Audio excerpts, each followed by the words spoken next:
এক হিন্দু আমাকে বলছে, হুজুর আপনাকে কলমার দাম আছে। এই কলমা কয়া পাকিস্তানের আর্মির গুলি থেকে আল্লাহ আমাকে বাঁচাই দিছে। পাকিস্তানের আর্মির গুলি থেকে আমি বাঁচে গেছি। আমি বললাম, দেখেন, শুধু কলমা মুখে গাইয়া যদি আপনি পাকিস্তানের আর্মির গুলি থেকে বাঁচেন, এই কলেমাকে যদি তাসদিক বিল জেনান কলিজার মধ্যে জায়গা দিবার পারতেন, তাহলে জাহান্নামের আগুন থেকে আল্লাহ আপনাকে বাঁচাই দিত। কারণ মুখে কলেমা বলা খুবই সহজ, কিন্তু কলিজার মধ্যে কলেমার জায়গা দেওয়া খুব কঠিন। কলিজার মধ্যে কলেমার যখন জায়গা হবে, ইমানের জায়গা হবে, ওই মানুষটার কাছে জীবনের চাইতে, দুনিয়ার চাইতে ইমানের গুরুত্ব বেশি হবে। কিসের গুরুত্ব বেশি? দুনিয়ার চাইতে, জীবনের চাইতে ইমানের গুরুত্ব বেশি। এখন আপনারা বলেন তো, আপনাদের কাছে জীবনের দাম বেশি না ইমানের দাম বেশি? এরা কিন্তু অন্তর থেকে কয়া লাগবে। কয়েকদিন পর পরীক্ষা শুরু হবে। এখন ফিলিস্তিনে পরীক্ষা শুরু হচ্ছে, জোরে কোন কথা ঠিক না? হামাসের সৈন্যরা বলতেছে, কিসের জীবন রে, ইমান বাঁচাতে বাইতুল আকসাকে ওই ইহুদিদের কবরে দিব না। বিশ্বাস করেন, হামাসেরা বিজয় হয়ে যাবে, জোরে কোন কথা ঠিক না? কারণ মানুষ যখন ইমানের বলে বলিয়ান হয়ে যায়, কোনো বাতিল শক্তি তার সামনে দাঁড়াবার পারে না। কারণ ইমানদার মরলে জান্নাত। অসুবিধা কি? তাসদিক বিল জেনান, কলিজার মধ্যে ইমান। উকিল বলতেছে, যে কোনো মুহূর্তে আপনার ফাঁসি হবে, যে কোনো মুহূর্তে আপনার ফাঁসি হবে। যদি বাঁচতে চান, রাষ্ট্রপতির কাছে একটা দরখাস্ত লেখেন। তাসদিক বিল জেনানকে আমি বুঝাচ্ছি। আসামি বলতেছে, রাষ্ট্রপতির কাছে দরখাস্ত লিখলে কি হবে? বলে, রাষ্ট্রপতি যদি দয়া করে আপনাকে মাফ করে, তাহলে আপনার ফাঁসি হবে না। আসামি বলতেছে, যে রাষ্ট্রপতির কাছে তুমি দরখাস্ত লিখতে বলতেছো, এইরকম 3 জন রাষ্ট্রপতিকে আমি ক্ষমতার থাকা অবস্থায় মরা দেখছি। যার কাছে আমাকে দরখাস্ত লিখতে বলতেছো, এরকম কয়জন? 3 জন রাষ্ট্রপতিকে আমি ক্ষমতার চেয়ারে থাকতে মরা দেখছি। একটা হলো বঙ্গবন্ধু শেখ মুজিবুর রহমান, একটা হলো জিয়াউর রহমান, একটা হলো জিল্লুর রহমান। যারা নিজেরাই বাঁচে না, তাদের কাছে কোনো মুসলমান বাঁচার দরখাস্ত লিখবে না। দরকার কথা ঠিক না? উকিল বলতেছে, তাহলে আপনার ফাঁসি হবে। আসামি মুচকি মুচকি হাসিয়ার বলে, ফাঁসি হবে কিন্তু আমার মৃত্যু হবে না। ফাঁসি হবে কিন্তু আমার মৃত্যু হবে না। উকিল বলে, আপনি কি পাগল হয়ে গেছেন? ফাঁসি হবে কিন্তু আপনার মৃত্যু হবে না, এটা কেমন কথা? আসামি বলতেছেন, ওয়ালা তাকুলু লিমান ইউকতালু ফি সাবিলিল্লাহি আমওয়াতুন বাল আহইয়াউ ওয়ালাকিন লা তাশউরুন। আজকে আপনারা বলেন তো, ইসরায়েলের ইহুদিদের গুলিতে হামাস মুসলমান যারা মারা যাচ্ছে, ওরা কি মরতেছে? আল্লাহ বলেছেন, আমার রাস্তায় যারা জীবন দেয় তাদেরকে তোমরা মৃত্যু বলো না, বরং আমি আল্লাহ বলতেছি তারা জীবিত। সুবহানাল্লাহ। বাল আহিয়া, বাল আহিয়া। আল্লাহ বলতেছে বরং তারা জীবিত। তাসদিক বিল জেনানের ব্যাখ্যা হলো, আমার সব যাবে কিন্তু ঈমান যাবে না। বাড়ি ঘর সহায় সম্পত্তি, এমনকি আমার জীবন যাবে কিন্তু আমার ঈমান যাবে না। আপনাদের কাছে জীবনের দাম বেশি না ঈমানের দাম বেশি? ঈমানের প্রয়োজনে যদি জীবন দিতে হয়, কারা কারা আল্লাহ রাহে জীবন দিবেন? 2 হাত তুলে আবার আল্লাহকে দেখায়। লিল্লাহে তাকবীর। হাত নামান। নলডাঙ্গার মাহফিল সার্থক তখনই হবে। এরকম মাদ্রাসা করলে, মসজিদ করলে মুসলমানের কোনো সার্থকতা নাই। কারণ মসজিদে সুদারু, ঘুষারু আর হালালু একসঙ্গে জামাত করে। জোরে কোন কথা ঠিক কথা কন না কেন? হ্যাঁ, মাদ্রাসায় কোরআন পড়ে, কিন্তু কোরআন কি বলে এই জিনিসটা তারা জানলেও বলতে পারতেছে না। এই জন্য আজকে এই মাহফিল সার্থক হবে। দরকার হলে ঈমানের প্রয়োজনে আমরা জীবন দিতে রাজি আছি। 2 হাত তুলে কাকে দেখাচ্ছেন? আরো জোরে বলেন, একটু মনোযোগ দিবেন। তারপরে রাসূল বললেন আমল বিল আরকান, ইমানের শেষ বিষয়টা হলো আমল বিল আরকান। তুমি যে ইমানদার এটা তোমার আমলের মাধ্যমে প্রকাশ করা লাগবে। এজন্য সূরা আসরের 2 নম্বর সাবজেক্ট হলো ওয়া আমিলুস সলিহা, নেক আমল করা লাগবে। আপনাদের কাছে আমার প্রশ্ন হলো, ইমান গ্রহণ করার পরে যতগুলো নেক আমল আছে তার মধ্যে 1 নম্বর নেক আমলের নাম কি? 2-1 জন কোন কেন? সবাই জোরে বলেন। ইমান গ্রহণ করার পরে, ইমান গ্রহণ করার পরে 1 নম্বর নেক আমলের নাম হলো নামাজ। লা সালাতা লা ইমানা, লা সালাতা লা দিনা। যার নামাজ নাই তার ইমান নাই, যার নামাজ নাই তার কোনো ধর্মই নাই। বাইনাল আবদি অল কুফরি তরকুস সালাত, বান্দার কাফেরের মধ্যে পৃথক করার জিনিসটার নামই হলো নামাজ। ঠিক কিনা বলেন? আজকে যারা আবার সামনে বসে ঠিক ঠিক বলতেছেন, আপনারা কি সবাই এসে নামাজ পড়ছেন? না না না, হাত তুলবার বলতেছেন, হাত তুলবার কমই। আমার 37 বছর ওয়াজের অভিজ্ঞতা, আমি হাত তুলবার বলবো না। আমরা বহু হাত তুলে দেখছি, জীবন দিব 2 হাত তুলছে, এইদিকে পুলিশ আছে, বক্তা ছাড়া আর কেউ নাই। জীবন দিবি, পুলিশ দেখে দৌড়ায়, সামনে আজরাইল খাড়া আছে। আজরাইল বলতেছে কোথায় যাস? কই পুলিশ আছে ভাই, বাঁচার জন্য দৌড়াই। কই দৌড়ানো লাভ নাই, আমি যাচ্ছি। কই তুই খেয়ে? আমি তো আজরাইল। আমি সারা জীবন পুলিশ ধরার ভয় করছি ভাই, কিন্তু আজরাইল ধরার তো চিন্তা করিনি। আজকে আপনারা বসে আছেন, পুলিশ ধরবে, পুলিশ ধরার আগেই হয়তো আল্লাহ আজরাইল পাঠায় দিবে। ধরে কথা কন না কেন? এই জন্য খুব খেয়াল। 1 নম্বর হলো নামাজ। অনেকে বলবে হুজুর আমি না হয় 5 ওয়াক্ত নামাজ পড়ি না, কিন্তু তাই বলে কি আমি জুম্মার নামাজ পড়ি না? আমি কি জুমার নামাজ পড়ি না? 5 ওয়াক্ত পড়ে না, কিন্তু 7 দিন পরে 1 ওয়াক্ত পড়ে, তার নাম হলো জুমার নামাজ। যারা জুমার নামাজ পড়ে মনে করেন তাদেরকে বোঝানোর জন্য বলতেছি, আল্লাহ তাআলা রহমানুর রহিম, লা তাকনাতু মির রাহমাতিল্লাহ। আল্লাহ বলেছে আমার রহমত থেকে তোমরা কেউ নিরাশ হয়ো না। সুবহানাল্লাহ। নামাজ কার ইবাদত? জোরে বলেন কার ইবাদত? আল্লাহ বলতেছে 5 ওয়াক্ত নামাজ পড়িস নাই, শুধু জুম্মা পড়েছিস, তাও পড়ার সাইজ ভালো না, সবার শেষে যায় আগে বার হয়েছিস। আমি আল্লাহ রহমানুর রহিম শুধু জুমার নামাজের কারণে তোদেরকে জান্নাত দিয়া দিলাম। যেই বলছে জান্নাত দিয়া দিলাম, জুম্মা পাটি খুশি হয়ে জান্নাতের দিকে মারছে দৌড়। খুশি হয়ে 5 ওয়াক্ত নামাজ যারা পড়ে তাদের মন বেজার যে আমরা 5 ওয়াক্ত নামাজ আদায় করলাম, আমাদের কথা আল্লাহ কয় না। জুম্মা পাটিক জান্নাত দিল, ওরা জান্নাতের কাছে দেয়, দেখে দরজার বিশাল একটা তালা, বিশাল একটা তালা। তালা দেখে বলবে আল্লাহ জান্নাত দিলেন, কিন্তু জান্নাতের দরজায় তালা কেন? আল্লাহ কয় খুঁজে দেখ, তোদের কাছে একটা চাবি আছে, তালা খোলার একটা চাবি আছে। ওরা পকেট হাতায় দেখবে একটা চাবি, একটা চাবি আছে, ওই চাবিটা তালার মধ্যে ঢুকবে কিন্তু ঘুরবে না, তালার মধ্যে ঢুকবে কিন্তু ঘুরবে না। জুম্মা পাটি বলবে আল্লাহ তালা খোলার জন্য চাবি পেলাম পকেটের মধ্যে, সেই চাবি তালার মধ্যে ঢুকলো কিন্তু চাবি তো ঘোরে না। আল্লাহ বলে তাকায় দেখতো তোর চাবির মধ্যে 5টা দাগ আছে কিনা, চাবি বার করে দেখতো 5টা দাগ আছে কিনা। ফজর, জোহর, মাগরিব, এশা, এই 5টা দাগ চাবির মধ্যে যদি থাকে, তালার মধ্যে 5টা দাগের সাথে মিল পড়বে, কুট্টুস করে তালা খুলবে। এখন দেখতো দাগ আছে কিনা। আল্লাহ চাবি আছে কিন্তু দাগ নাই। আল্লাহ বলবে জুম্মা যারা পড়েছো তারা বড় জোর জান্নাত দেখবার পারবা, কিন্তু ভিতরে ঢুকতে কোনোদিন পারবা না। এখন যারা জুম্মা পাঠি আপনারা খুব বেশি তালে জান্নাত দেখবার পাবেন, কিন্তু ভিতরে ঢোকার চান্স নাই।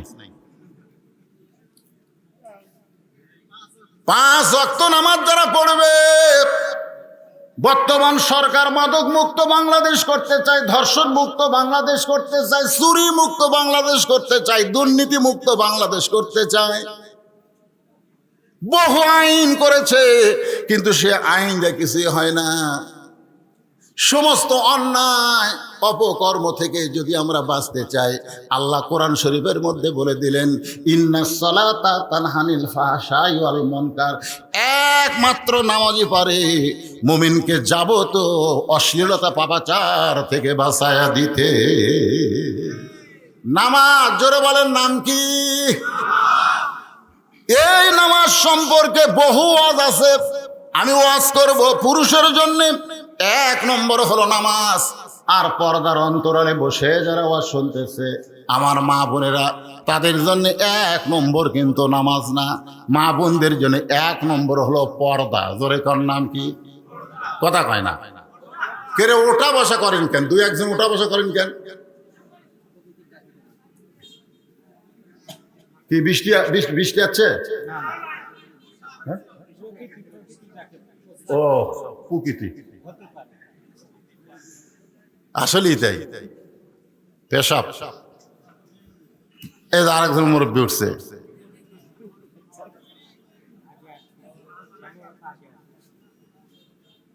আসলে কোরআনের মাহফিলে বসলে পেশাব লাগলেও যারা উঠবে না, পেশাব লাগছে কিন্তু লাগার পরেও যারা উঠবে না, আল্লাহর কোরআন বলতেছে পেশাব জাতীয় যত ব্যারাম আছে এই কোরআনের ওসিলায় আল্লাহ সব ভালো করে দিবে। কেন দিবে? অনুনাজ্জিলু মিনাল কোরআনি মা হুয়া শিফা।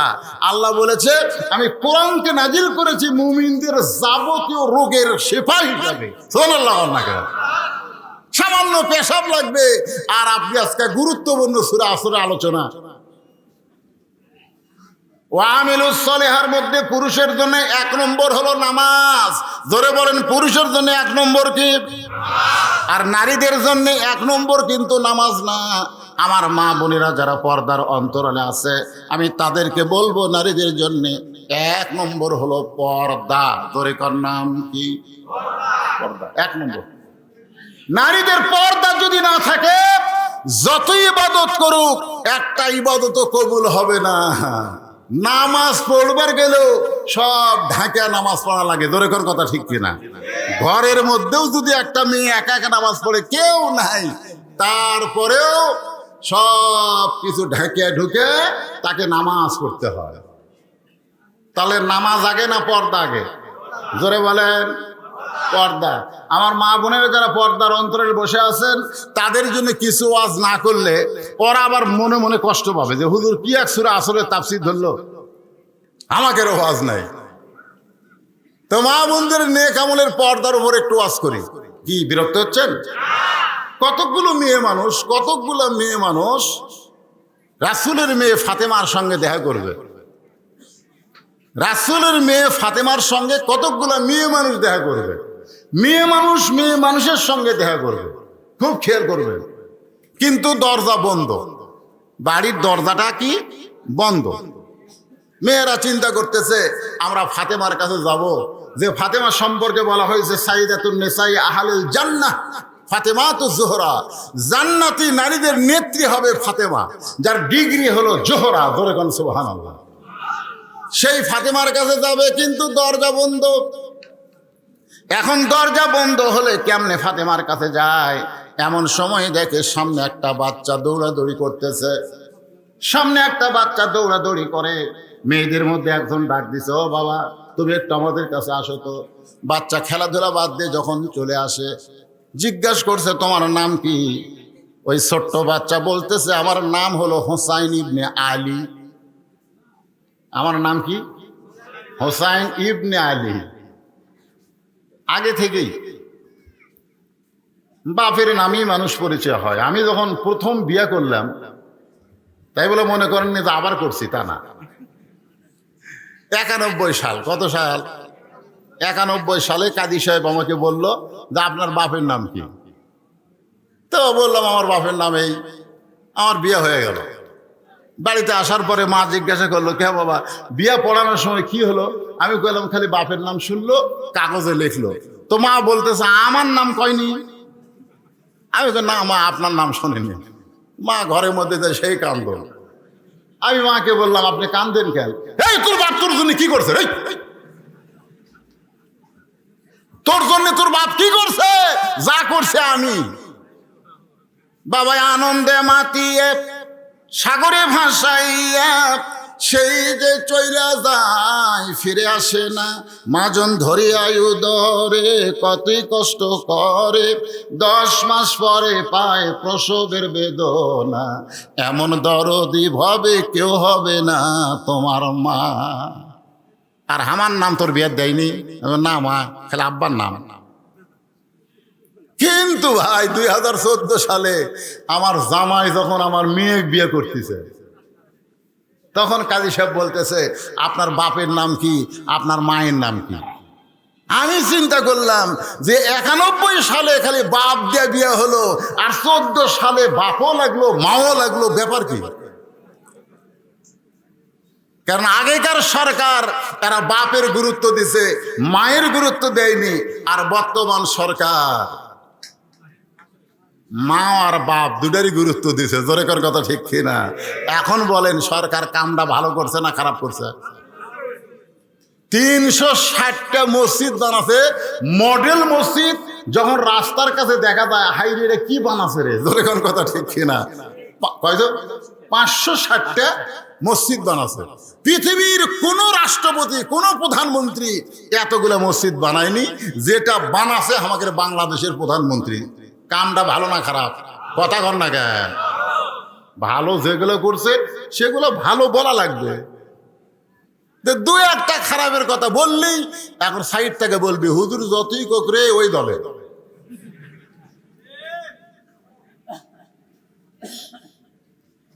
এখন হোসাইন বলতেছে আমার নাম কি?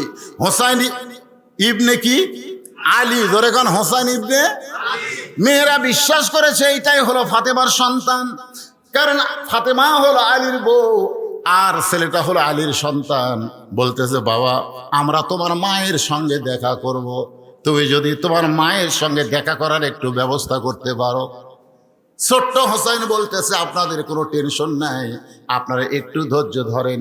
এই কথা বলি ঘরের মধ্যে গিয়া মায়ের ঘরের দরজায়, কারণ ঘরের মধ্যে গিয়া মায়ের ঘরের দরজা এখানে বোঝা লাগবে মেয়ে মানুষদেরকে সব ঘরে রাখা যাবে না, মেয়েদেরকে রাখতে হবে অন্দরমহলে। ধরে কন কি মহল? কথা কন কি মহল? ছাত্ররা ইমাম গাজ্জালিকে বলল অন্দরমহল মানে কি? ইমাম গাজ্জালি বললেন অন্দরমহল মানে কবর। সমস্ত ছাত্র বলে হুজুর অন্দরমহল মানে কবর, আপনি কি বুঝাবার চান? ইমাম গাজ্জালি বললেন একজন মেয়ে মানুষ মারা গেলে যে কয়জন পুরুষ মানুষ তার লাশটা ধরে কবরে নামাবার পারবে, কেবলমাত্র তারাই অন্দরমহলে ঢুকতে পারবে। পাইকারি হারে সব পুরুষ অন্দরমহলে ঢুকতে পারবে না। আপনারা কি আমার কথা বুঝতে পারলেন? কি বুঝলেন? একটা মেয়ে মানুষ মরে গেলে, এখন শালি যদি মরে আর দুলা ভাই যদি কয় আমার আদরের শালি মারা গেছে, আমি লাশটা ধরে একটু কবরে নামাবো, আপনারা কি করবেন? এই কথা কর না কেন? আপনারা ফতুয়া জানেন না? সমস্ত লোক একই কথা বলবো যে শালির লাশ দুলা ভাই স্পর্শ করা হারাম। শালির লাশ দুলা ভাই স্পর্শ করা হারাম। দুলা ভাই সাইডেতে মুসকে মুসকে হাসে। কে হাসিস কেন? R15 হোন্ডা কিনছে রে। আমি বসে থাকতাম দোপার মধ্যে আর আমার শালি বসতো উপরে উঁচে, হাইড্রোলিক ব্রেক ধরলে শালি আমার চাপা ধরছে। 500 টাকা নেওয়ার জন্য শালি আমার হাত এমন ভাবে চাপা ধরছে, দুলা ভাই টাকা না দিলে হাত ছাড়বো না।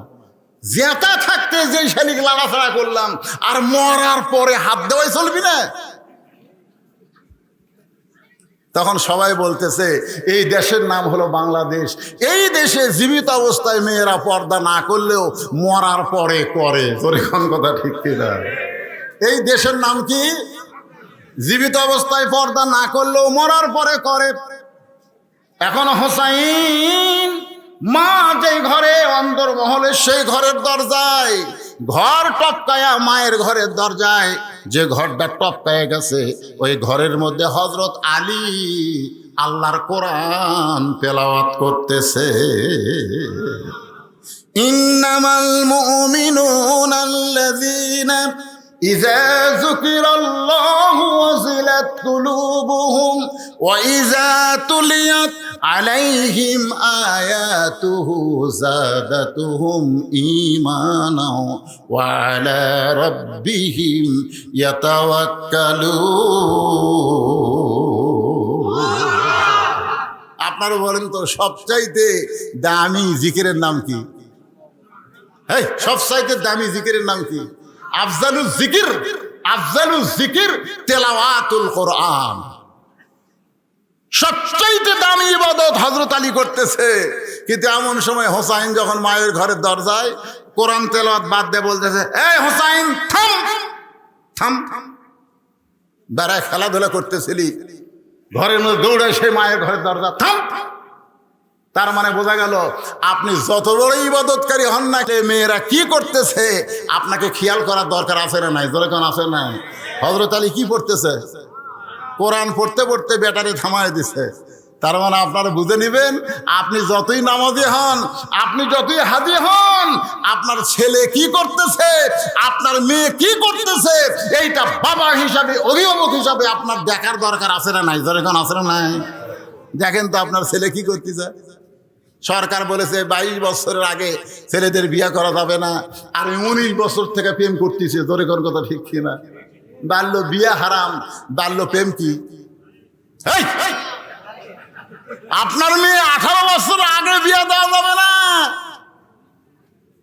ওই 17 বছরে কি করতেছে আপনি বাবা হিসাবে খেয়াল করবেন না? আপনার মেয়ে কি হলো? পরিমণি হলো না কি হলো? কে দেখবে? আপনি নিজে প্রথম দেখবেন। রাসূল নিজের মেয়ের দিকে তাকায় দেখছে, 9 বছরের ফাতেমা হাতের মধ্যে চুরি দিয়ে মুচকি মুচকি হাসতেছে। আল্লাহ রাসূল নিজে দেখেছে মেয়ে হাতে চুরি দিয়ে হাসতেছে, নবী ঘরের মধ্যে ঢোকেন নাই। ফাতেমা চমকে গেল, বাবা ঘরে ভুলকি দিয়েই বার হলো কেন? বার হয়ে দেখে বারান্দায় নবী কাঁদতেছে। ফাতেমা জিজ্ঞাসা করে, বাবা কান্দার কারণ কি? আল্লাহ রাসূল হিকমতের সাথে বললেন যে দুনিয়াতে সাজবে মা, আল্লাহ তার আখিরাতের সাজ কমায় দিবে। বাল তুসিরুনাল হায়াতাদ দুনিয়া ওয়াল আখিরাতু খায়রু ওয়া আবকা। সঙ্গে সঙ্গে ফাতেমা হাতের চুড়ি খুলে ফেলে দিলেন। 2টা চুড়ি খুলে যখন ফেলে দিছে, নবী দৌড়ে গিয়া 2টা চুড়ি করে জামার পকেটের মধ্যে ঢুকিয়ে দিলেন। ফাতেমা বললেন, বাবা যেই ছুরি হাতে দেওয়ার কারণে ঘরে না ঢুকে বারান্দায় কানলেন, সেই ছুরি ফেলে দিলাম, আপনি কুড়ে কেন পকেটে ঢুকাইলেন? আল্লাহ রাসূল বলে, ফাতেমা তুই মন খারাপ করেছিস, আমার একটু কাছে আয়। যেই কাছে আইছে, রাসূল ফাতেমার কপালে চুম্বন দিয়ে বললেন, ফাতেমা এই ছুরি একদিন তোর হাতে আমি পরাই দিব, একদিন নাক ফুল পরাই দিব, একদিন কানের দুল পরাই দিব, একদিন গলায় মালা পরাই দিব। ফাতেমা বললেন, বাবা কবে? আল্লাহ রাসূল বললেন, যেদিন তোমার বিবাহ হবে। ও ফাতেমা শুনে নাও, মেয়েরা কেবলমাত্র এক ব্যক্তির জন্য সাজতে পারবে, সেই ব্যক্তি হলো তার স্বামী। স্বামী ছাড়া অন্য কোনো পুরুষের জন্য নারীদের সাজা জায়েজ নাই। তাহলে আপনার 17 বছরের মেয়ে ওই কার জন্য ভুরু পেন করছে রে? ওই কার জন্য প্লাজো পরে হাই হিল পরে কিলকিল করতেছে? কার জন্য? ওর তো বিয়ে হয়নি। ওই এত সাজুগুজু করে গোটা নলডাঙ্গা ঘরে কেন? আপনি বাবা হিসাবে খেয়াল করার দরকার। কথা কন না কেন? আসে না? আপনি ফজরের নামাজ পড়তে আসতেছেন, আপনি বুড়া মানুষ চেতন বসেন, আর সালাতো খায়রুন শোনার পরে আপনি চেতন পেয়ে পৌষ মাঘ মাসে ঠান্ডার মধ্যে ওযু করে আপনি মসজিদে আসতেছেন। আপনার যে 18 বছরের পাটা আছে, খেয়াল করার দরকার নাই যে আমি মসজিদে যাচ্ছি, আমার ছেলের খবর কি? আপনি জানলা দিয়ে তাকায় দেখেন, পাও নাই মাথাও নাই, মনে চাউলের বস্তা ঢাকা থাকে। মানে আজান যখন শুরু হয়েছে, আসসালাতু খায়রুম মিনান নাওম, তখন ওই বেটা আজান শুরু না দেখে পাও লিয়াচ্ছে ল্যাপের মধ্যে, মাথার উপর তুলে দিচ্ছে ল্যাপ। আজান শুনবে না। বাপ কয় কে রে? 3টা পর্যন্ত আর্জেন্টিনার খেলা দেখলো হইচই করে, আর ফজরের সময় চাউলের বস্তা হয়ে গেল। কি দেখার দরকার আছে না নাই? আস্তে করে দরজা করে বিড়াল যেমন ইন্দুর ধরে, চুপ চুপ করে এসে ল্যাপ দিছে টান। ল্যাপ টান দিয়ে বলতেছে, ছেলে লাভ দুটো বলতেছে, বাবা বাবা আহা করতেছেন কেন? বলে আহা করার কারণ হলো ল্যাপের তলে তোর সাইজ, আর সকালবেলা সাইড থেকে কুত্তের সাইজ একই সাইজ।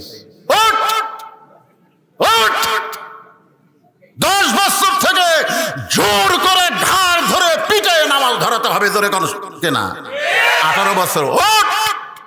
ফের 3টা পর্যন্ত ওই ইহুদি খ্রিস্টানদের খেলা দেখিস, আর আজান শোনার পর ল্যাপের মধ্যে ঢুকিস। ওঠ, উজু কর, উজু কর, তোকে ছাড়া আমি মসজিদে যাবো না। বেটা উজু করে সাথে করে মসজিদে নিয়ে নামাজ পড়তেছে। যখন জামাত কাতার সোজা হচ্ছে তখন বেটা বাপ ডাকে, আয় কুটি না, হ্যাঁ পায়ের গোড়ালির সঙ্গে গোড়ালি মিল কর, মিল কর। শয়তান ফাঁক খাওয়া চলবি না, ফাঁকের মধ্যে শয়তান ঢুকবি। এখানে কাতার বাধ্য হয়ে বাপ বেটা নামাজ পড়তেছে। 2 কান্দে 2 ফেরেশতা বলতেছে, আল্লাহ এই বাপ বেটার খবর কি? আল্লাহ বলতেছে, বাপ বেটা দুটাই একসাথে জান্নাতি। জোরে করে সুবহানাল্লাহ। কারণ আমল করেছে। কু আনফুসাকুম ওয়া আহলিকুম নারা, জাহান্নামের আগুন থেকে বাঁচতে চাইলে বাবা তুমি একলা বাঁচো না, তোমার বেটা বেটি ক্লিয়া বাঁচা লাগবে। জোরে কোন কথা ঠিক কি না? একটু মনোযোগ দিয়ে শুনবেন। হযরত আলী বললেন, থাম, তোর বয়স কত? হুসাইন বলতেছে, বাবা আমার বয়স কত আপনি ভালো জানেন। আলী বলতেছে, আমি জানি বলি তো তোরে থামায় দিছি, কারণ তোর এমন বয়স বর্তমান চলতেছে, এই বয়সে যখন তখন মায়ের ঘরে ঢুকতে পারবি না। মায়ের ঘরে ঢুকতে গেলে মায়ের অনুমতি লাগবে। আপনারা ফতুয়াটা ভালো করে শুনতেছেন? ছেলে বড় হলে যখন তখন মায়ের ঘরে ঢোকা যাবে না। ঢোকার আগে বলা লাগবে, আম্মু আসসালামু আলাইকুম। আসসালামু আলাইকুম মা, আমি একটু ভিতরে ঢুকতে চাই। মা বলবে 1 মিনিট দেরি কর, কাপড় চোপড় ঠিক নাই। জোরে কোন ঠিক কিনা? ছেলে বড় হলে মায়ের হুকুম নেওয়া লাগবে, তারপরে ঘরে ঢোকা লাগবে। আবার মেয়ে যখন বড় হবে বাবার হুকুম নেওয়া লাগবে। ইচ্ছা মতো মেয়ের ঘরে ঢোকা যাবে না, বলা লাগবে, মা আমি একটু তোর ঘরে ঢুকতে চাই। আমার 3 মেয়ে, আমার তো আল্লাহ ছেলে দেয়নি। আমি 3টা মেয়েকে দোলনা ছোঁয়াইনি, কোরআন আমার সামনে দোলনা ছোঁয়াইনি। আমি 3 মেয়েকে আমার বুকের উপরে ঘুম পাড়াচ্ছি। 3 বছর করে আমি বুকের উপর ওদের ঘুম পাড়াইছি। আমি রাত্রেবেলা ওদেরকে বুকে নিয়ে ঘুম পাড়ছি। ওরা যেন বলতে না পারে যে আমার বাপের ছেলে নাই দেখে আমার বাপ মেয়েদেরকে পছন্দ করে না, এ কথা যেন বলবার না পারে। এই জন্য 3 মেয়েকে 3 বছর করে, ওদের 3 বছর বয়স পর্যন্ত আমি বুকের উপর নিয়ে ঘুম পাড়ছি। এখন সেই মেয়েরা কোনো কিছু লাগলে আমাকে বলে না, আর মাও কয়, মা আমাকে এটা লাগবে, আব্বু কও। তাই কই করে, তোর কে টাকা পয়সা লাগবে, সরাসরি আমাকে বললে কি হয়? শরম লাগে। আমি কই আমারও শরম লাগে। সুবহানাল্লাহ, সুবহানাল্লাহ। জোহরের নামাজের পরে রাসূল আইছে ফাতেমার কাছে, দরজায় সালাম দিলেন। ফাতেমা দরজার কাছে এসে ওয়ালাইকুম আসসালাম বলে কান্না শুরু করলেন। রাসূল বললেন, মা তোর চেহারাটা দেখি চলে যাবো, একটু দরজা খোল। ফাতেমা বলতেছে, বাবা এমন একটা পোশাক আমার পরনে আছে একমাত্র আমার স্বামী ছাড়া দরজা খোলা যাবে না। এমনকি হাসান হোসেন আসলেও দরজা খুলে দেব না, কারণ যে পোশাক আমার পরনে, এই পোশাক পরে বাপের সামনে সন্তানদের সামনে দাঁড়াতে আমার শরম লাগে। মেহেরবানি করে আপনি ফেরত যান। আসরের নামাজ পড়ার পরে আল্লাহর নবী এসে বললেন, ফাতেমা আমি তোর মুখটা একটু দেখবার চাই, দরজা খোল। ফাতেমা বললেন, বাবা আপনি কেন বারবার বিরক্ত করেন? আমার পরনে এমন কাপড়, আমি আপনার জন্য দরজা খুলতে বড় শরম পাই। আল্লাহর নবী এক টানে গায়ের চাদর খুলে জানলার কাছে গিয়ে বললেন, ফাতেমা এই চাদর পরে তুই আমার জন্য দরজা খুলে দে। নবীর গায়ের চাদর পরে ফাতেমা যখন দরজা খুলে দেয়, আল্লাহর নবী ফাতেমার মুখের দিকে তাকায় দেখে চোখের নিচে কালিমা পড়ে গেছে। রাসূল মুস্কি হাসিতে বললেন, ফাতেমা বাবার চাদর গায়ে দিয়া চোখের নিচে সুরমা দেওয়াতে তোরে খুব ভালো লাগতেছে। ফাতেমা কান্দের বলে, বাবা আমি সুরমা ব্যবহার করি না, কারণ আমার সুরমা দেওয়ার কি দরকার? কয়েকদিন হলে না খাওয়ার কারণে আমার চোখের নিচে কালিমা পড়ে গেছে। আল্লাহ রাসূল ফাতেমার হাত ধরে বললেন, মা দুনিয়ার বহু ধনী ধনী যুবক তোকে বিয়ে করবার চাইছিল, কিন্তু তাদের সঙ্গে আমি তোকে বিয়ে দিবার পারলাম না। এমন একটা গরিব আলীর সঙ্গে আল্লাহর হুকুমে বিয়ে দিলাম। তোর বড় কষ্ট মা, তোর বড় কষ্ট মা। 33 বার সুবহানাল্লাহ, 33 বার আলহামদুলিল্লাহ, আর 34 বার আল্লাহু আকবার আমল কর। দুনিয়ার কষ্ট হইলেও আল্লাহ তাআলা তোকে জান্নাতে শান্তি দিয়া দিবে। হযরত আলী বললেন, থাম হোসাইন, তোমার এখন বর্তমান যেই বয়স হয়েছে, এই বয়সে তুমি মায়ের দরজায় হঠাৎ। হোসাইন বলতেছে, বাবা কতগুলো মেয়ে মানুষ দরজার দাঁড়িয়ে আছে, তারা আমার মায়ের সঙ্গে দেখা করবে, আমার মায়ের সঙ্গে দেখা করবে, আমার মা মেয়েদের সঙ্গে দেখা করবে কিনা সেইটা অনুমতি নেওয়ার জন্যে আমি দরজা খুলে মায়ের কাছে যাওয়ার চাই। আলী বলতেছে, পাগলা রে, মেয়েরা দেখা করবে অনুমতি নিবি, কিন্তু তুই ঢোকার জন্য যে অনুমতি লাগবে, তুমি ঢুকতেও যে অনুমতি লাগবে, বরং দরকার নাই, আমার কাছে আসো। হোসেন যেই বাবার কাছে আইছে, তাহলে এরকম দেখেন, আমার দিকে তাকায় দেখেন, এই কোরআন ধর ধর, কোরআন ধর। হোসেন বলতেছে, দেন দেন। আলী কয়, আলহামদুলিল্লাহ আলহামদুলিল্লাহ। 4 বছরের বাচ্চাকে বলতেছে কোরআন ধর, হোসেন বলতেছে দেন। তার মানে আলী বুঝতে পারলেন, আমার হাসান হুসাইন জন্মসূত্রে পবিত্র হয়ে জন্মেছে। ধরে কেন সুবহানাল্লাহ। আপনি কি আপনার 4 বছরের বাচ্চাকে এরকম কোরআন দিছেন? ধর, কোরআন ধরবি, ওই ধরছে একদম বাগডম ঘোলারম সাজে, ঢাক ঢোলক ঝাঁঝর বাজে। মা আমারে কয়, হুজুর ভালো করে দোয়া করেন তো, ওই বাথরুমে যায় খাড়া হয়ে পেশাব করে। আমি কই বসে কর, ওই বসে না, খাড়া হয়ে মারে। একটু দোয়া করেন তো হুজুর, ইদেন বসে থেকে পেশাব করে। তা আমি ওরে ডাক দিয়ে বললাম, দোয়া করার আগে, কে রে তুই কোন ক্লাসে পড়িস? ক্লাস 2-এ পড়ি চাচা। তো 2-এ পড়িস, কেমনে পেশাব করা লাগে তোর স্যার শিখাইনি? খাড়া হয়ে পেশাব করিস কারে, বসে পেশাব করবি। তখন মুসকে মুসকে হাসার কাছে, চাচা কি দেখুন, প্রাইমারি পেশাবখানার যায় দেখি আমার স্যারই খাড়া হয়ে পেশাব করে, ওর স্যার খাড়া হয়ে পেশাব করে।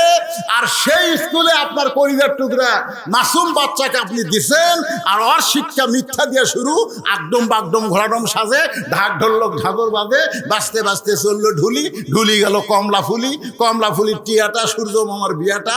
তারপরের পৃষ্ঠায় আছে আই আই টিয়ে, নাই ভরা দিয়ে, না লে গেল বোয়াল মাছে, তাই না দেখা ভদন মাছে। এই কোরআন শরীফ ধরবি। আপনি বাবা হিসাবে আপনার সন্তানকে কি করবেন সেই সিদ্ধান্ত আপনাকে নেওয়া লাগবে, নচেত একটা সন্তান হাসরের ময়দান আপনাকে ছাড়বে না।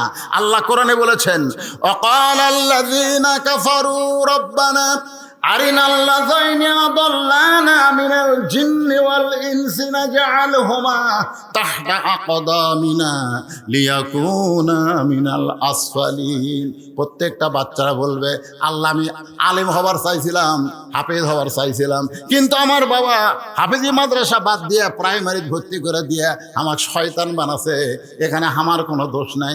আল্লাহ আমাকে জাহান্নামে দিবেন, জাহান্নামে দেওয়ার আগে আমার বাপকে নিয়ে আসেন, আমি বাপের মুখের উপর পাও দিয়ে জাহান্নামে যাবার চাই।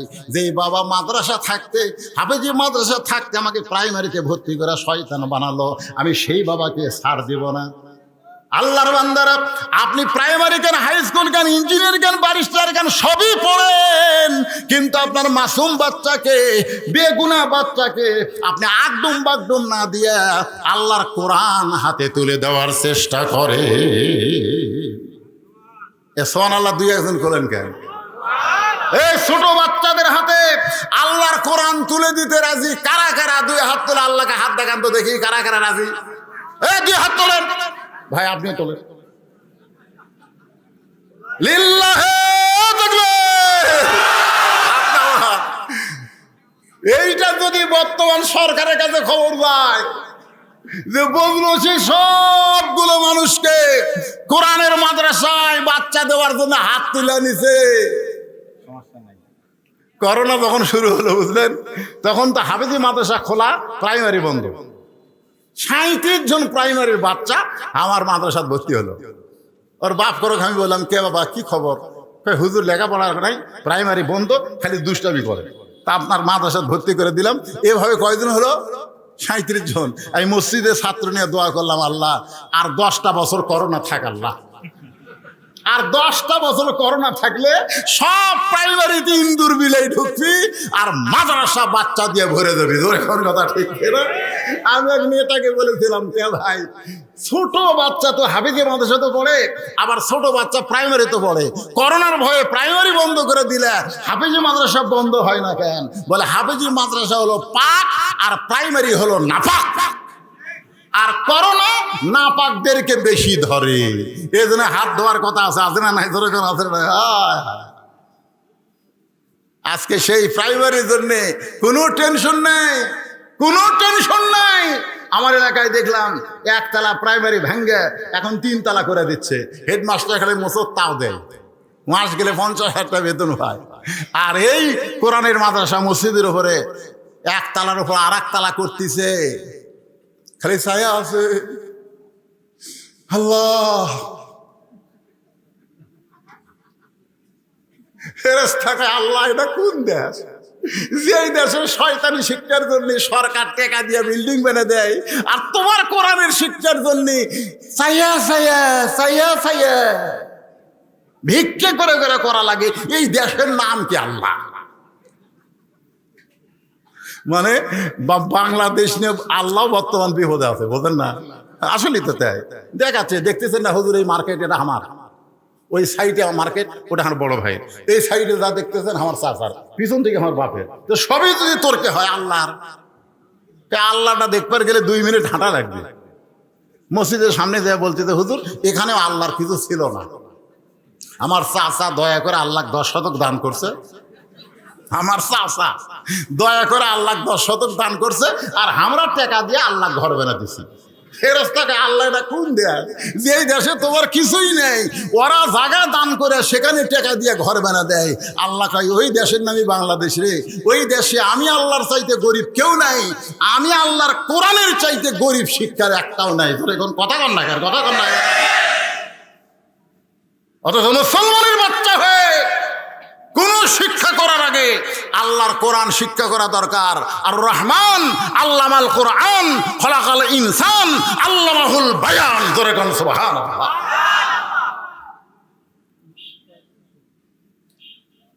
ভাই কিছু আপনাকে সমস্যা আছে? কিছু সমস্যা?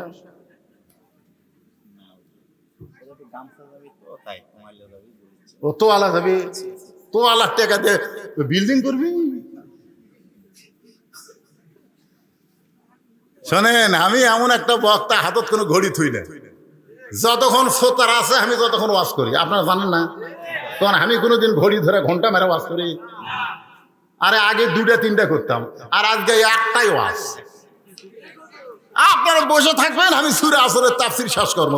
কোনো কথা ঠিক না?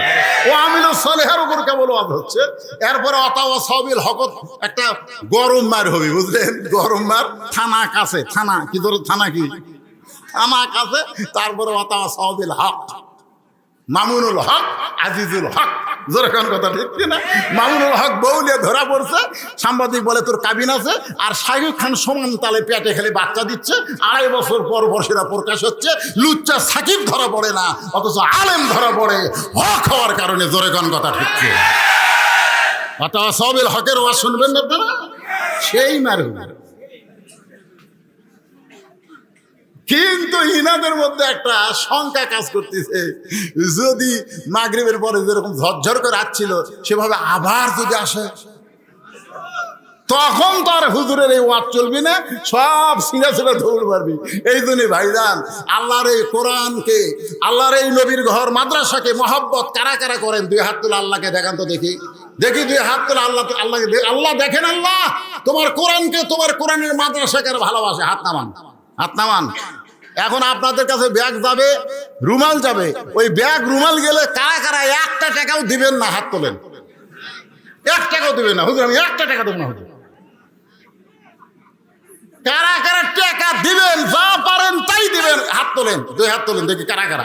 লিল্লাহি তাকবীর। তোলেন ভাই, তোলেন, আমাদের কাছে আসবি তো। এই ব্যাগলা পাঠি তেজও ছাড়বা না। আমরাও কিন্তু হাত তুলছি, আমাকেও দেওয়া লাগবে। জোরে কোন ঠিক না? হ্যাঁ। এই কোথায় ব্যাগলা, কোথায়? এই নামিছে ব্যাগ না চাদর? কিলে নামলো? হ্যাঁ, এই ব্যাগ আর চাদরের মধ্যে দিতে গেলে হয়তো 2 মিনিট টাইম লাগবে। এই 2 মিনিট সময় মাদ্রাসার ছাত্র কয়জন হুজুর? সর্বোচ্চ মাদ্রাসার ছাত্র কত? কয়জন ছাত্র? কারো হয় না। এই 43 বুঝি না, আমরা 50টা ধরলাম। এই 50 জন মাদ্রাসার ছাত্রকে 50টা কোরআন শরীফ দেওয়া লাগবে। একটা কোরআন শরীফ মাত্র 500 টাকা দাম। আপনি 500 টাকা দিবেন, এদের হাতে একটা কোরআন দেওয়ার সওয়াব আল্লাহ আপনার বাপ মার কবরে দিবে, আপনার আমল নামায় দিয়ে দিবে।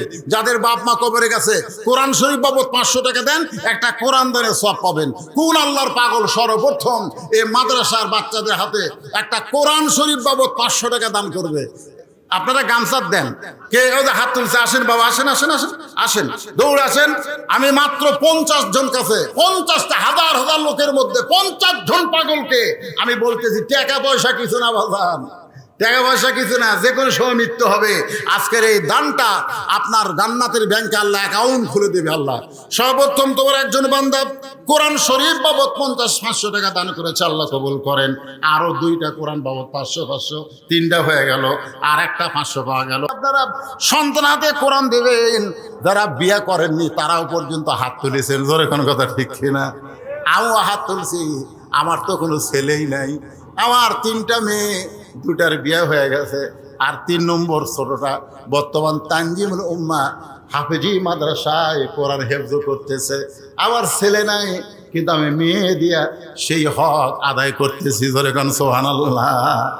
আল্লাহর বান্দারা একটু শোনেন, আলী হোসেন হাতে কোরআন শরীফ দিয়া এবার অন্দর মহলে ফাতেমার ঘরের দরজায়, ফাতেমার ঘরের দরজা খুলেছে।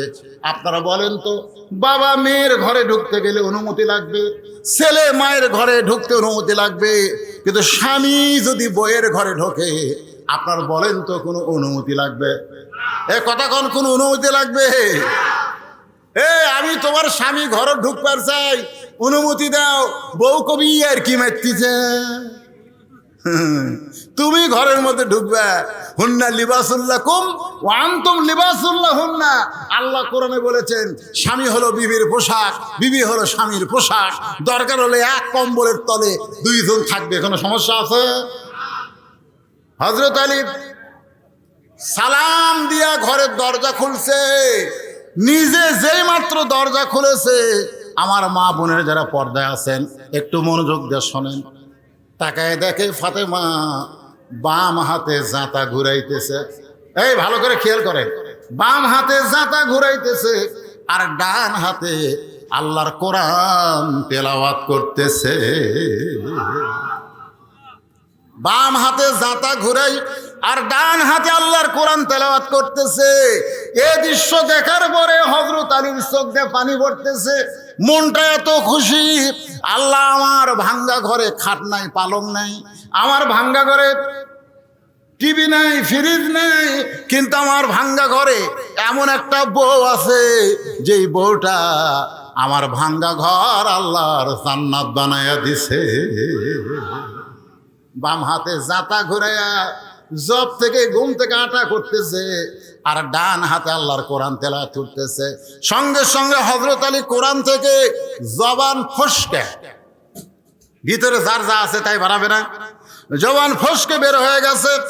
রব্বানা পড়েন, রব্বানা আতিনা ফিদ দুনিয়া হাসানাতাও ওয়া ফিল আখিরাতি হাসানা ওয়া কিনা আযাবান নার। সঙ্গে সঙ্গে ফাতেমা কি করছে? জাঁতা ঘুরানো বন্ধ, কোরআন পড়াও বন্ধ। জাঁতা ঘুরান বন্ধ করেছে, কোরআন পড়াও বন্ধ করেছে। কোরআন পড়াও বন্ধ, জাঁতা ঘুরানো বন্ধ। আলীর কাছে এসে দরজায় পায়ের বুড়া আঙ্গুলে ভর দিয়া স্বামীর কপালে একটা চুমা খাইছে। সুবহানাল্লাহ। হযরত আলী বলতেছে, ফাতেমা জাঁতা ঘুরাচ্ছ, কোরআন তেলাওয়াত করতেছো, আমি দরজা খোলার সঙ্গে সঙ্গে সবকিছু বাদ দিয়া তুমি আমার কপালে চুমা দিলে কেন? ফাতেমা বলে, স্বামী গো, আপনি কি জানেন না আল্লাহর ইসলাম বলতেছে স্বামী যখন ঘরে আসবে বিবির সমস্ত কাম কাজ তখন হারাম হয়ে যাবে। একটা মাত্র কাজ, স্বামীকে খুশি করা। সরাল্লাহ না কেন? এ মায়েরা, যারা পর্দার অন্তরে আছেন একটু ভালো করে শোনেন।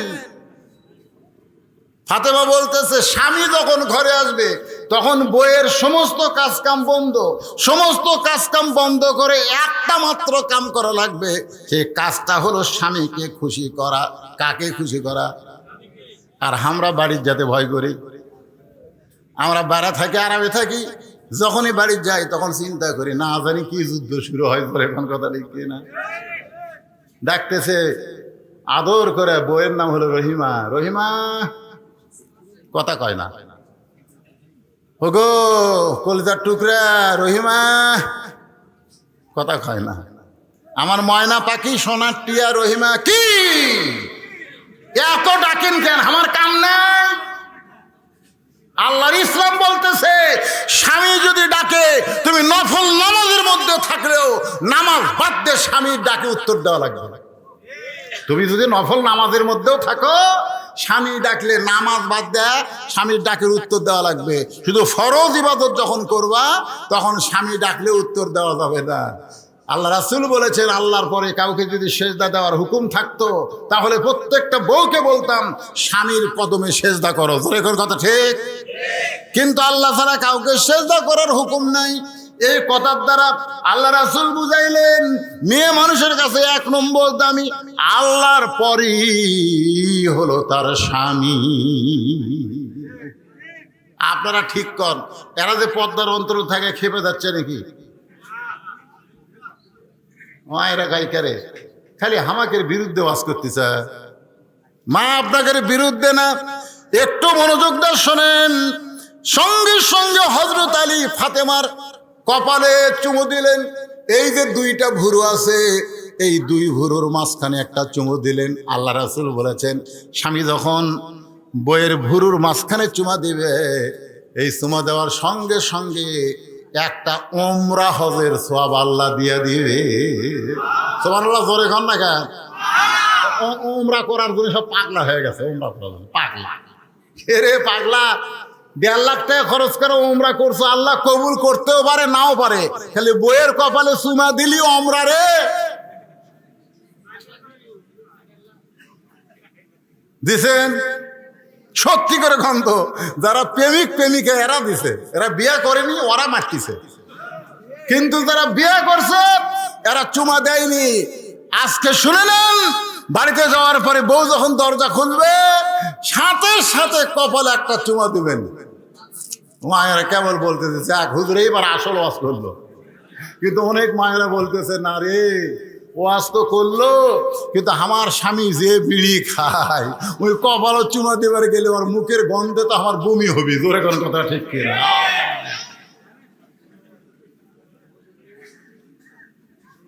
এই জন্য আমি আপনাদের বলবো, যারা বিড়ি খান, সিগারেট খান, বউকে আদর করতে গেলে আগে বড়ই পাতা চাবাবেন। জোরে কোন কিসের পাতা? বড়ই পাতার গরম জলে শোয়া মশারির তলে। একটা মানুষ মরে গেলে বড়ই পাতা গরম করে কেন তাকে গোসল করানো হয়? বড়ই পাতা দিয়ে গোসল করালে তার দেহের সমস্ত দুর্গন্ধ আল্লাহ দূর করে দেয়। আপনি বিড়ি খায় মুখের যে দুর্গন্ধ আছে, বড়ই পাতা চাবা খাবেন, চাবা খাওয়ার পরে ব্রাশ করবেন, মেসওয়াক করবেন, মেসওয়াক করার পরে একটু আতর টাতর লাগাইয়া বউকে আদর করবেন। মাশাআল্লাহ। কি ভাই? ফারুক আর রনি ভাই দুইটা কোরআন শরীফ বাবদ 1000 টাকা করছে দান। আল্লাহ দানকে কবুল করেন। জোরে বলে আল্লাহুম্মা আমিন। কয়টা হলো? 29টা হচ্ছে। আর মাত্র কয়টা রে? 21টা। 21টা দেওয়ার লোক নাই। এমন আছে যে 1,10,000 দিবে, এইরকম লোকাল টার্গেট নিয়ে আছে। থাক, আসবে ইনশাল্লাহ। মাশাল্লাহ। আবার আপনি তো ভালোই কাম করতেছেন, জানতো আর দিয়ে সবার নাকি। রেজাউল ভাই কোরআন শরীফ বাবদ 530টা হয়ে গেল। আপনারা বলেন তো, 50টার মধ্যে যেখানে 30টা হয় আর 20টা হবে না? হবে না? এই চেয়ারম্যান যারা চেয়ারত বসে আছে এর মধ্যে একটাও নাই। এই চেয়ার পেটি করে মাশাআল্লাহ আর একটা এসে গেল। আর মাত্র 19টা লাগবে। 19টা কোরআন শরীফ দিলে হাফ সেঞ্চুরি, 43 জন ছাত্র, আমি 50টা চাইছি, 60টা বেশি চাইছি। যদি 50টা না দেন অন্তত 43টা আপনাকে দেওয়াই লাগবে। 43টা দিতে গেলে আর মাত্র কয়েকটা লাগবে। আল্লাহর পাগল বান্দারা, একটা কোরআন দেন বাপের জন্যে। বাবা কবরে গেছে, মা কবরে গেছে, সেই বাপ মার কবরকে জান্নাত বানানোর জন্যে এই 3 বাচ্চা যাদের মাথায় পাগড়ি দেওয়া হলো, এই হাফিজদের হাতে একটা কোরআন বাবদ 500 টাকা দিবেন। মাশাআল্লাহ, আর একজন কোরআন শরীফ বাবদ 500 টাকা দান করলো, আল্লাহ কবুল করেন। আর একজন কোরআন শরীফ বাবদ 500 টাকা দান করলো। 33 হয়ে গেছে রে, 33 হয়ে গেছে। আর মাত্র কয়েকটা লাগবে, আর মাত্র কয়েকটা কোরআন লাগবে। আমার মায়েরা দেওয়ার জন্য খালি লাফালাফি করতেছে, কিন্তু ওখান থেকে কোরআন শরীফের টাকা আনবে কে? আসেন আলোচনাটা একটু মনোযোগ দিয়ে শোনেন। ফাতেমা বলতে, স্বামী গো, আপনি তো কোরআন পড়তেছিলেন, আপনি কোরআন পড়তেছিলেন কারণ হযরত আলী কোরআন পড়তেছে, এটা ফাতেমা শুনবার পাচ্ছে। সুবহানাল্লাহ কোন? কারণ পুরুষ মানুষ কোরআন জোরে পড়া যাবে, কিন্তু মেয়ে মানুষ কোরআন শরীফও জোরে পড়া যাবে না। ফাতেমা কোরআন পড়তেছে, কিন্তু সাউন্ড করে পড়া যাবে না। মেয়েরা এত আস্তে কোরআন পড়বে, খালি নিজের কান পর্যন্ত আসবে, পর পুরুষ যেন শুনবার না পায়। মেয়েরা ঘরে কোরআন পড়লে পর পুরুষ যদি শোনে, তাহলে মেয়েদের পর্দার খেলাফ হবে। আমার কথা বুঝার পারলেন? মেয়েরা জোরে কথা বলা যাবে, কোরআন শরীফই জোরে পড়া যাবে না। এই ওয়াজ যেই করছি টাঙ্গাইলে, একজন আমার কাছে এক স্লিপ দিচ্ছে, এক মেয়ে মানুষ, হুজুর মেয়েরা যদি জোরে কথা বলা জায়েজ না হয়, তাহলে প্রধানমন্ত্রী জাতির উদ্দেশ্যে যখন ভাষণ দেয় ওটা শোনা কি? কথাটা বুঝবার বলেন? আমি বলছি মেয়েদের জোরে কথা বলা জায়েজ দেয়। এক মেয়ে আমাকে স্লিপ দিয়ে বলতেছে যে বর্তমান বাংলাদেশের প্রধানমন্ত্রী তো নারী, তো প্রধানমন্ত্রী যখন জাতির উদ্দেশ্যে ভাষণ দেয় এটা শোনা কি? আমি এখন যদি বলি শোনা, তাহলে আমাকে আর বাড়িতে আসা লাগবে না, টাঙ্গাইল থানা ঢোকা লাগবে। ধরে কোন কথা ঠিক না? আমি ওই প্রশ্ন দেখে চিন্তা করলাম, এটি ডাইরেক্ট মারা যাবে না, এটি অ্যাঙ্গেলে কাম করা লাগবে। তোর এখন কথা ঠিক না? কারণ এটি যদি ডাইরেক্ট বলি প্রধানমন্ত্রীর ভাষণ শোনাও হারাম, তাহলে আমাকে বাড়িতে এসে দিবে, ধরে থানা তুলবে। আল্লাহর বান্দার, আল্লাহ কোরআনে বলেছেন, ওয়াকরনা ফি বুয়ুতিকুন্না ওয়ালা তাবাররাজনা তাবাররুজাল জাহিলিয়াতিল উলা। আল্লাহু আকবার। আপনারা কোরআন শরীফ তেলাওয়াত শুনলে আল্লাহু আকবার করেন না কেন? আল্লাহু আকবার। আসেন মূল আলোচনায়। ফাতেমা বলতেছে, স্বামী গো, আপনি কোরআন তেলাওয়াত করা বাদ দিয়ে হঠাৎ ঘরের মধ্যে ঢুকলেন, কারণ কি? কোরআন শরীফ পড়া বাদ দিয়ে বইয়ের কথা মনে হয়েছে। সুবহানাল্লাহ কোন না কেন? আপনি তো কোরআন পড়তেছেন, আমি অন্দরমহল থেকে আপনার কোরআন পড়া শুনতেছি, সেই কোরআন পড়া বন্ধ করে দিয়ে আপনি হঠাৎ ঘরের মধ্যে কেন ঢুকলেন? আলী বলতেছেন, ঘরের মধ্যে ঢোকার কারণ হলো তোমার হোসাইন। ঘরের মধ্যে ঢোকার কারণ হলো তোমার হোসাইন। যেই বলেছে তোমার হোসাইন, সঙ্গে সঙ্গে ফাতেমার দেহ থরথর করে কাঁপতেছে। হযরত আলী বলে, ফাতেমা, হোসাইন নামটা শুনে তোমার শরীর কাঁপে কেন? আল্লাহ রাসূল বলে, ফাতেমা, তুই কি বলতে পারিস মা, আমি দুনিয়া থেকে বিদায় নেওয়ার পরে সবচাইতে বেশি কষ্ট কে পাবে? ও ফাতেমা, তুই কি বলতে পারিস আমি নবী বিদায় নেওয়ার পর সবচাইতে বেশি কষ্ট কে পাবে? ফাতেমা বলতেছে, বাবা, আপনি বিদায় নেওয়ার কারণে সবচাইতে কষ্ট আমি বেশি পাবো। আল্লাহ রাসূল বললেন, ফাতেমা, তুই বেশি কষ্ট পাবি, শুধু তুই না, আমার সমস্ত উম্মত সাহাবী মিলে যে কষ্ট পাবে, তার চাইতে বেশি কষ্ট পাবে আমার হাসান হোসাইন। রাসূল বললেন, ফাতেমা, আমি দুনিয়া থেকে বিদায় নেওয়ার কিছুদিন পরেই তো তুই দুনিয়া থেকে চলে যাবি মা, তুই হাসানকে নিয়ে কোনো টেনশন করিস না। হাসান হলো অবিকল, আমি নবীর মতো। সুবহানাল্লাহ। হাসান হলো অবিকল, আল্লাহ নবীর মতো। এত ধৈর্য আল্লাহ হাসানকে দিয়েছে। নবী বললেন, হাসান একটু জেদি, এই হোসেনকে একটু সামলাবি। যে আলী বলেছেন হোসেন, সঙ্গে সঙ্গে ফাতেমা কাঁদতেছে। হোসেন এমন কি অপরাধ করলো? বলে কোনো অপরাধ করে নাই। কতগুলো মেয়ে মানুষ দরজার দাঁড়িয়ে আছে, ওই মেয়ে মানুষগুলো তোমার সঙ্গে দেখা করবার চাই।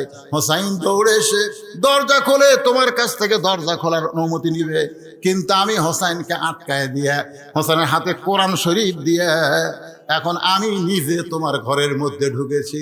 ফাতেমা আল্লাহর শুকরিয়া আদায় করে বলতেছে, ওই বাবা মাই হলো সবচাইতে বড় ভাগ্যবান, যার মাসুম বাচ্চার হাতে থাকবে আল্লাহর কোরআন।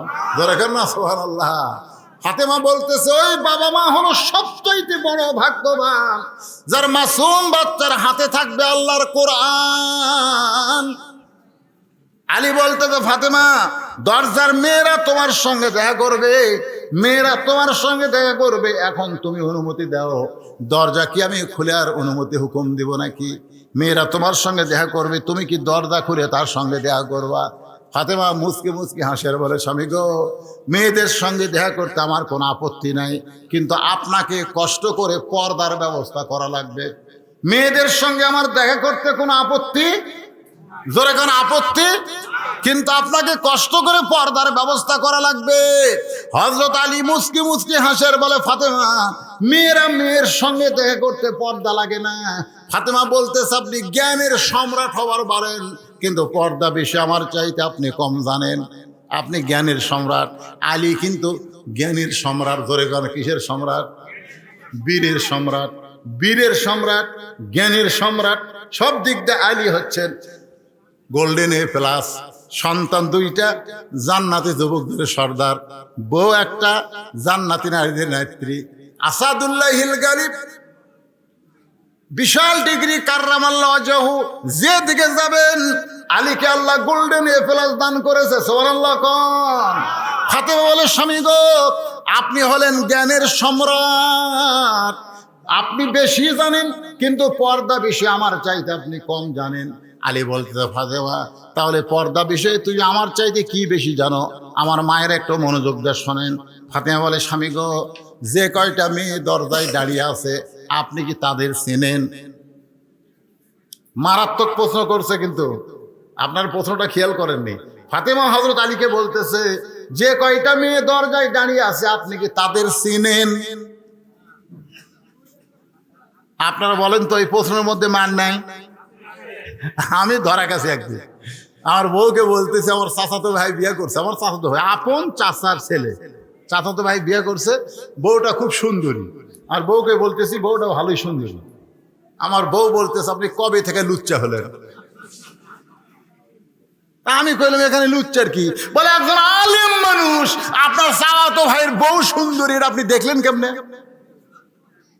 আল্লাহ কোরআনে বলেছে, কুল্লিল মুমিনিনা ইয়াগুদ্দু মিন আবসারিহিম, যারা মুমিন হবে তাদের নজর নিচের দিকে থাকবে। আপনি নিজের বউ দেখা বাদ দিয়ে ভাইয়ের বউ দেখেন কেন? মারাত্মক কথা না? তো এখন ফাতেমা বলতেছে, যে কয়টা মেয়ে দরজায় দাঁড়িয়ে আছে আপনি কি তাদের জানেন? এটা যদি বলতো তাহলে কেমন কঠিন প্রশ্ন হতো না। প্রশ্ন করেছে, আপনি কি তাদের চেনেন? আলী চোখের পানি বের করে বলে, ফাতেমা এই দুনিয়াতে একজন মেয়েকে আমি মাত্র চিনি, সে হলো আমার হাসান হোসাইনের মা।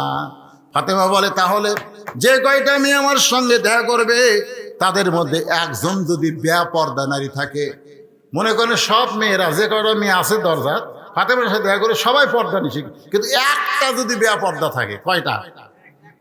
বেপরদা নারী যারা শয়তানের যানবাহন তারা। আমি যে বলবো বেপরদা নারী যারা, আপনারা বলবেন শয়তানের যানবাহন তারা। বলতে পারবেন না ভাইজান? আপনাকে এই নলডাঙ্গার মধ্যে শয়তান আসে নারীর মাধ্যমে। ধরে খান, কার মাধ্যমে?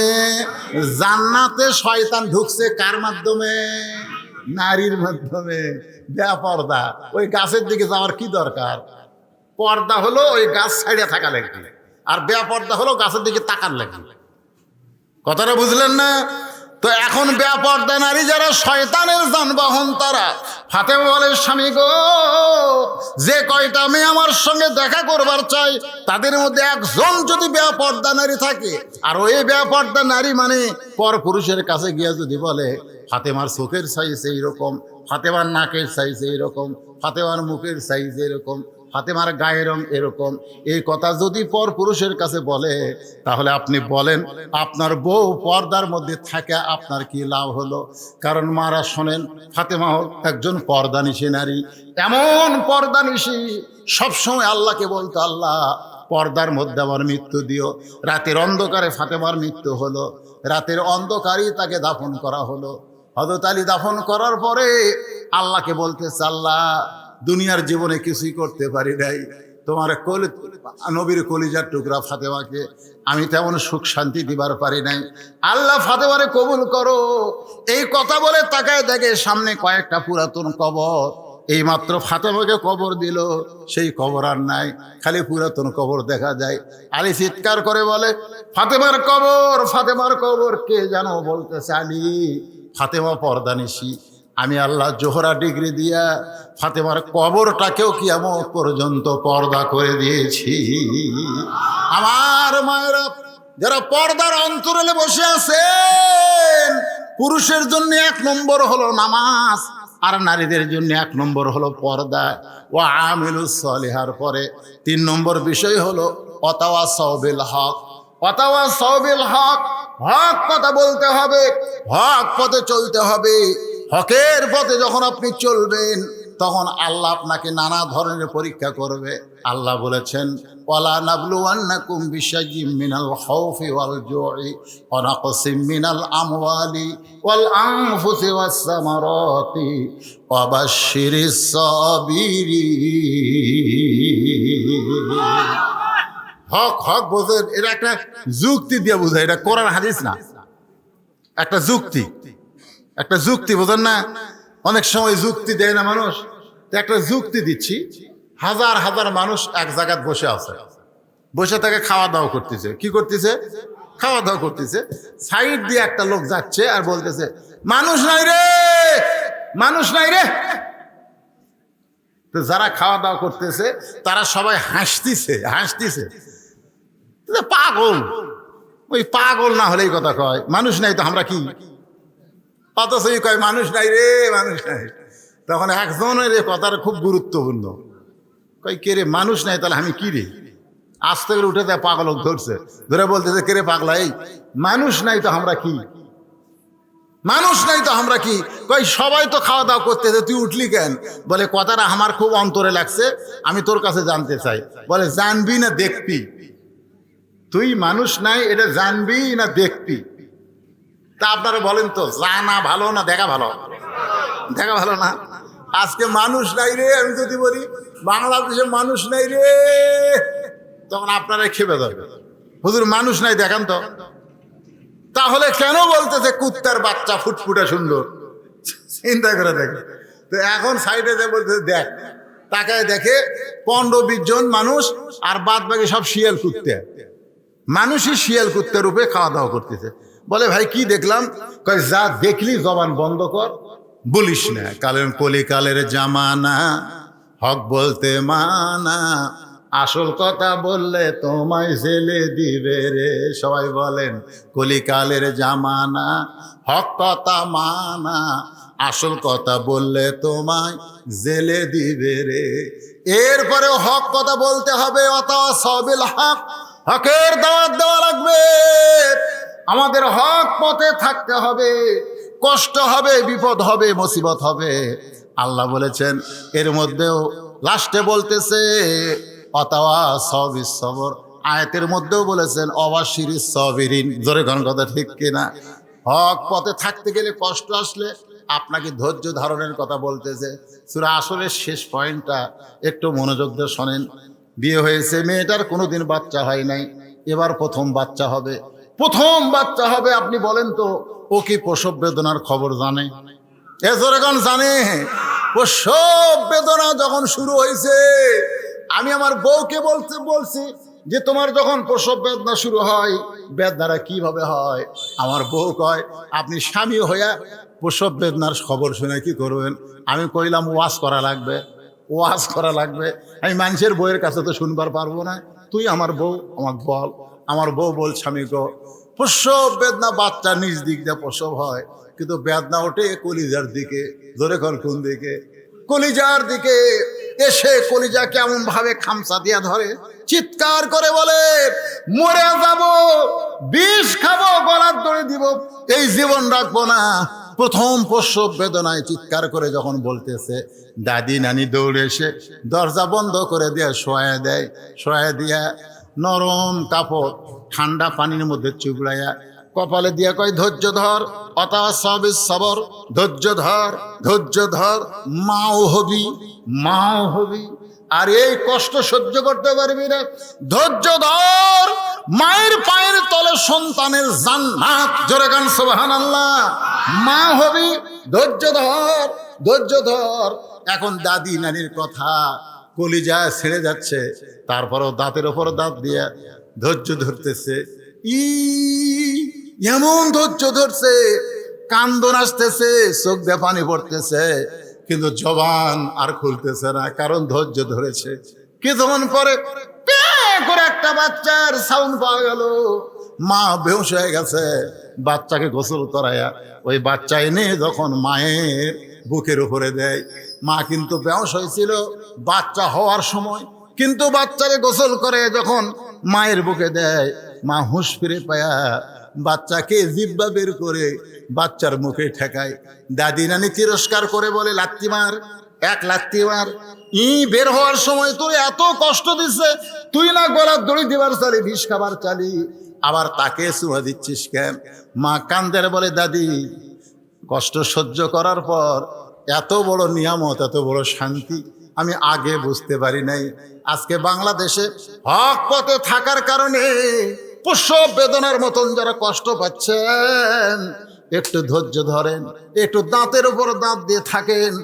মা যেমন সন্তান বুকে পাইয়া সব কষ্ট ভুলে যায়, একদিন কোরআনের শুধু ওয়াজ হবে না, কোরআনের বিজয় বাংলার জমিনে হবে।